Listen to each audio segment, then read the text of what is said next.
கடலூர், திருவாரூர் உட்பட 4 மாவட்டங்களில் இன்று அதிக கனமழை சிவப்பு நிற எச்சரிக்கை விடுக்கப்பட்டுள்ளது. ஃபிங்கல் புயல் எதிரொலியாக தமிழ்நாட்டின் அநேக இடங்களிலும் புதுச்சேரி மற்றும் காரைக்காலில் இடியுடன் கூடிய மழைக்கு வாய்ப்பிருப்பதாக சென்னை வானிலை ஆய்வு மையம் கணித்துள்ளது. குறிப்பாக கடலூர், திருவாரூர், நாகப்பட்டினம், மயிலாடுதுறை மற்றும் காரைக்காலில் இன்று அதிக கனமழைக்கு வாய்ப்பிருப்பதாக கூறப்பட்டுள்ளது. மேலும் காஞ்சிபுரம், செங்கல்பட்டு, விழுப்புரம், அரியலூரில் மிக கனமழை பெய்யும் என்றும் வானிலை ஆய்வு மையம் தெரிவித்துள்ளது. தஞ்சை, புதுக்கோட்டை மற்றும் புதுச்சேரியில் மிக கனமழைக்கு வாய்ப்பிருப்பதாகவும் கணிக்கப்பட்டுள்ளது. இவற்றுடன் சென்னை, திருவள்ளூர், ராணிப்பேட்டை, திருவண்ணாமலை, கள்ளக்குறிச்சியில் கனமழை பெய்யும் என்றும் வானிலை மையம் கூறியுள்ளது. மேலும் பெரம்பலூர், திருச்சி, சிவகங்கை, ராமநாதபுரம் மற்றும் தூத்துக்குடியில் கனமழைக்கு வாய்ப்பிருப்பதாகவும் தெரிவிக்கப்பட்டுள்ளது. இந்நிலையில் தமிழ்நாடு கடலோரம் மற்றும் அதனை ஒட்டிய பகுதிகள், புதுச்சேரி, காரைக்காலில் பலத்த காற்று மணிக்கு 40 முதல் 50 கிலோமீட்டர் வேகத்தில் வீசக்கூடும் என்றும் சென்னை வானிலை ஆய்வு மையம் தெரிவித்துள்ளது. இந்நிலையில் தரங்கம்பாடியில் கடல் சீற்றத்துடன் காணப்படும் நிலையில் ஆபத்தை உணராமல் மக்கள் செல்ஃபி எடுத்து வருகின்றனர். வங்கக்கடலில் புயல் உருவாக கூட சூழலிருக்கும் நிலையில் வானிலை ஆய்வு மையத்தின் எச்சரிக்கையை அறியாமல் பலரும் தரங்கம்பாடிக்கு சுற்றுலா வந்திருக்கின்றனர். கடல் சீற்றத்துடன் காணப்படும் நிலையில் சுற்றுலா பயணிகள் சிலர் ஆபத்தை உணராமல் செல்ஃபி எடுத்துக் கொள்கின்றனர். டென்னிஸ் ஸ்போர்ட் அதெல்லாம் பார்த்துட்டு போகலாம் அப்படின்னு சொல்லிட்டு வந்தோம். பட் சைக்ளோன் ஃபார்ம் ஆயிருக்கனால அன்எக்ஸ்பெக்டட் ரெயின். நாங்க ஒரு ஃபேமிலியோட 20 மெம்பர்ஸ் வந்திருக்கோம். So even we are enjoying this climate. கோயில்ல ஃபங்க்ஷனுக்காக வந்த அறுபதாம் கல்யாணத்துக்கு வந்துட்டு அப்படியே சுத்தி பார்க்கலான்ட்டு வந்திருக்கோம். நல்லா ஜாலியா இருக்குது. பட் சைக்ளோன் இல்லைன்னா இன்னும் கொஞ்சம் நல்லா இருந்திருக்கும்.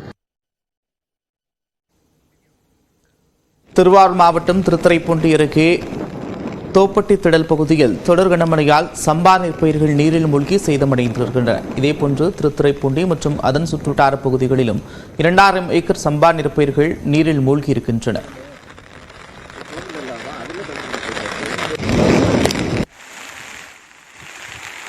தஞ்சை மாவட்டம் மதுராம்பட்டினம் அருகே கீழ்த்தோட்டம் பகுதியில் கடல் சீற்றம் காரணமாக ஊருக்குள் கடல் நீர் புகும் அபாயம் ஏற்பட்டுள்ளது. சூறைக்காற்றுடன் கடல் சீற்றத்துடன் காணப்படும் நிலையில் கரையோரம் உள்ள மணல் திட்டுகளில் 5 அடி வரை மணல் அரிப்பு ஏற்பட்டுள்ளது. கடல் நீர் ஊருக்குள் புகும் அபாயம் காரணமாக படகுகள் மற்றும் வலைகளை பாதுகாப்பான இடங்களுக்கு மீனவர்கள் இடம் மாற்றியுள்ளனர்.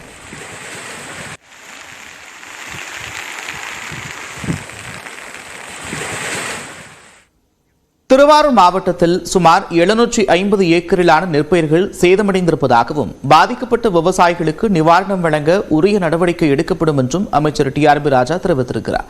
அவருடன் நமது செய்தியாளர் ராஜசேகர் நடத்திய கலந்துரையாடலை தற்போது பார்க்கலாம். தொடர்ந்து 2 நாட்களாக கனமழை என்பது பெய்து வருகிறது. தற்பொழுது திருத்துறைப்பூண்டி சுற்றுவட்டார பகுதியில் இந்த மழையின் காரணமாக என்ன பாதிப்பு ஏற்பட்டிருக்கு? நீங்க எந்தெந்த பகுதியில் ஆய்வு செஞ்சிருக்கீங்க?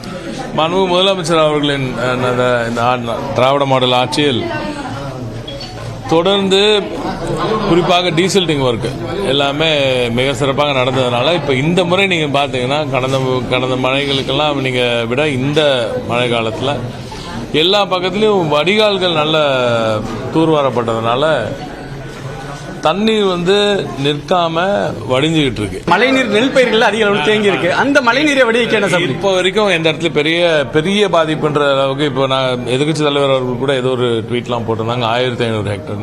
அந்த அளவுக்கு இல்லை. நாங்கள் நேரடியாக போய் பார்த்தோம். ஒரு 200-300 ஹெக்டர்ல தான் இருக்கு இப்போதைக்கு பாதிப்பு. அதையும் தொடர்ந்து பார்த்துக்கிட்டு இருக்கோம். இன்னும் மீதி இருக்கிற பயிரெல்லாம் நல்லா பெரிய பயிராக இருக்கு. அப்போ இன்னும் நாளையும் தொடர்ந்துச்சுன்னா, இந்த மழை நாளை இல்லை நாளை மறுநாள் தொடர்ந்துச்சுன்னா கொஞ்சம் பாதிப்பு அதிகமாகிறதுக்கான வாய்ப்புகள் இருக்கு. ஏற்கனவே இந்த ஆட்சியில் நம்ம திராவிட மாடல் ஆட்சியில் நம்ம பயிர் கிராப் சர்வே ஃபுல்லாகவே டிஜிட்டல் கிராப் சர்வே எல்லாம் பண்ணிட்டோம். அதனால எங்கெல்லாம் பாதிப்பு இருந்துச்சோ அந்த விவசாய பிரிவினை மக்களுக்கெல்லாம் நிச்சயமா அவர்களுக்கு உரிய நிவாரணம் வழங்கும் அந்த வேலையையும் இப்பொழுதே திராவிட மாடல் ஆட்சி செய்து கொண்டிருக்கிறது. புயல் தொடர்பாக எச்சரிக்கை விடுக்க துறைமுகங்களில் 11 நிலைகளில் கூண்டுகள் ஏற்றப்படுகின்றன. புயலின் வீரியத்தை உணர்த்தும் 11 நிலைகள் குறித்து இந்த தொகுப்பில் பார்க்கலாம். புயல் எச்சரிக்கை கூண்டு என்பது மீனவர்களுக்கு புயல் குறித்து எச்சரிக்கை விடுக்கும் வகையில் துறைமுகங்களில் ஏற்றப்படுவது. 1ஆம் எண் புயல் எச்சரிக்கை கூண்டு ஏற்றப்பட்டால் புயல் உருவாகக்கூடிய வானிலை சூழல் ஏற்பட்டுள்ளது என்று பொருள். இதனால் துறைமுகம் பாதிக்கப்படாது.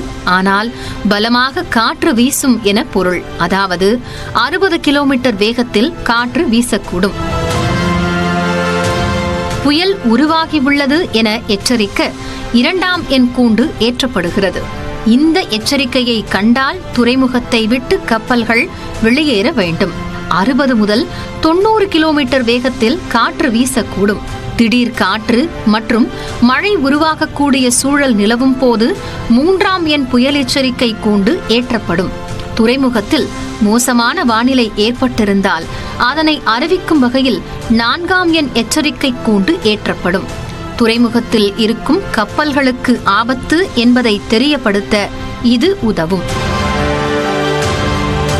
5ஆம் எண் கூண்டு ஏற்றப்பட்டால் துறைமுகத்தின் இடது பக்கமாக புயல் கரையை கடந்து செல்வதற்கான வாய்ப்பு என்பதை குறிக்கிறது. துறைமுகம் கடுமையான வானிலைக்கு உள்ளாகும் எனவும் பொருள். 6ஆம் எண் கூண்டும் 5ஆம் எண்ணின் எச்சரிக்கைதான்.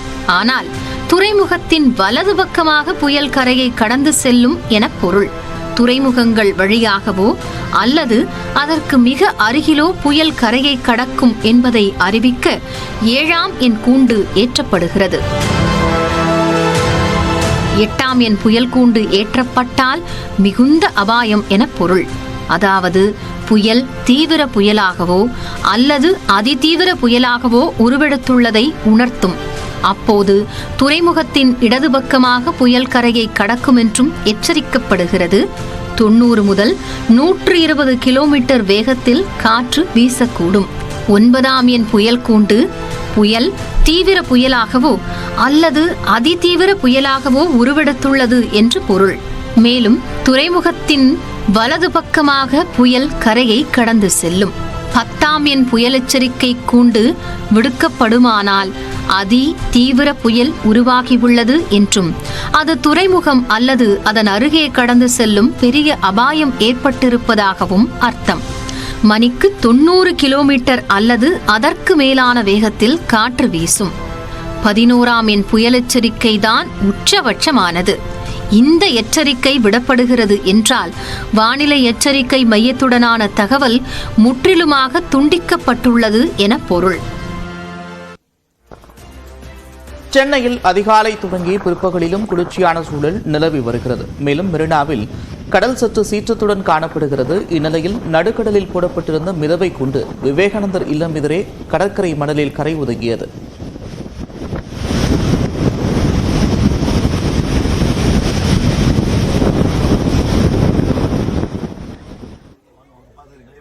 புதுச்சேரியில் மழை பாதிப்புகள் குறித்து முதலமைச்சர் ரங்கசாமி நேரில் ஆய்வு செய்தார்.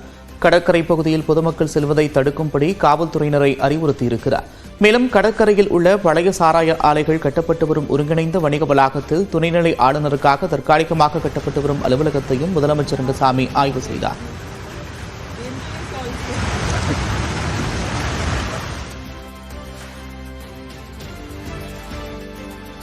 புதுச்சேரியில் உள்ள கடலோர கிராமங்களில் சபாநாயகர் செல்வமும் மாவட்ட ஆட்சியர் குலோத்துங்கனும் ஆய்வு செய்தனர்.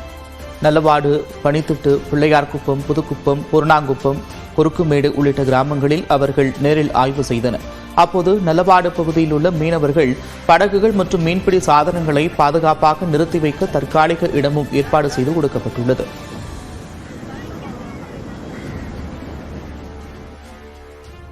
மீனவ கிராம பஞ்சாயத்து கேட்டிருக்காங்க.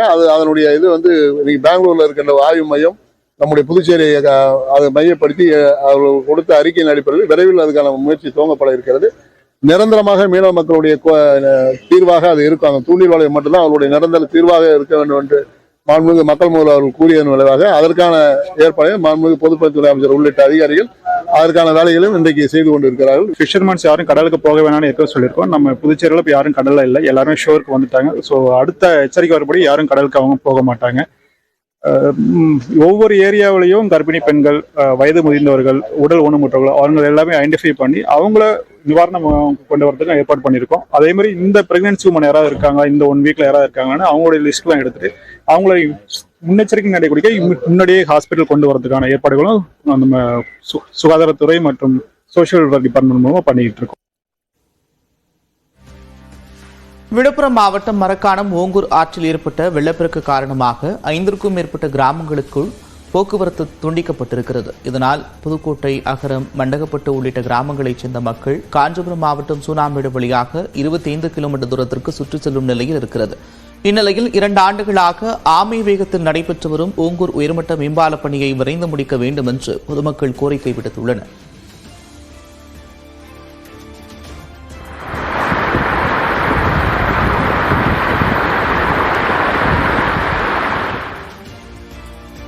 மயிலாடுதுறை மாவட்டம் குளிச்சார் கிராமத்தில் கனமழையால் விளைநிலங்கள் நீரில் மூழ்கின. வடிகாலை முறையாக தூர்வாராததால் விளைநிலங்களுக்குள் மழைநீர் புகுந்ததாக விவசாயிகள் வேதனை தெரிவிக்கின்றனர்.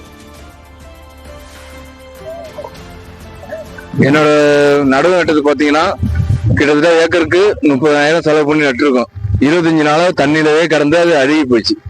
இப்ப அழுகி போனதுக்கு என்ன பண்றது? செலவு பண்ணி அவ்வளவுதான் பணம் எல்லாம் வேஸ்ட். இது அரசு துரிய நடவடிக்கை எடுத்து எங்களுக்கு அந்த ஏதாவது மீண்டும் நடுறதுக்கான வழி செய்ய வேணும். தஞ்சை மாவட்டம் ஒரத்தநாடு சுற்றுவட்டார பகுதிகளிலும் கனமழையால் சுமார் 100 ஏக்கர் பயிர்கள் நீரில் மூழ்கின. குறிப்பாக கீழையூர், கீழவண்ணிப்பட்டு உள்ளிட்ட பகுதிகளில் விளைநிலங்களுக்குள் மழைநீர் தேங்கியிருக்கிறது. இதனால் பெரும் இழப்பு ஏற்பட்டிருப்பதாக கூறியுள்ள விவசாயிகள் அரசு உரிய இழப்பீடு தர வேண்டும் என்றும் கோரிக்கை விடுத்துள்ளனர்.